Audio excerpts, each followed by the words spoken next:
ఆత్మబంధువులందరికీ నమస్కారం. నా పేరు జ్ఞాన సందేశ్. మా ఊరు అక్కగారిపేట విలేజ్. ఓం గురు బ్రహ్మ గురు విష్ణు గురుదేవో మహేశ్వర గురు సాక్షాత్ పరబ్రహ్మ తస్మై శ్రీ గురవే నమః.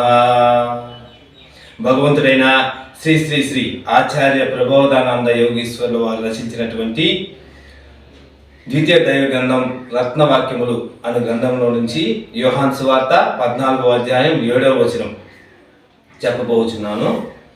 మీరు నన్ను ఎరిగి ఉంటే నా తండ్రిని ఎరిగి ఉందురు. ఇప్పటి నుంచి మీరు ఆయనను ఎరుగుదురు, ఆయనను సూచి ఉన్నారని చెప్పాను. ఈ వాక్యం పరిశుద్ధాత్మకు చెప్పబడినది. కుమారుడు తండ్రి అని వేరువేరుగా చెప్పబడినా అది ఆధ్యాత్మిక రీత్యా అలానే చెప్పగలను, కానీ ఇద్దరు ఒకరేనని తెలియాలి. నన్ను ఎరిగి ఉంటే నా తండ్రిని ఎరిగి ఉందరు అని చెప్పబడిన వాక్యంలో నిగూఢ అర్థం ఏమిటి అంటే, దేవుడు మనిషి రూపంలో వచ్చినప్పుడు ఆయనను కుమారునిగానే చెప్పుకున్నాడు.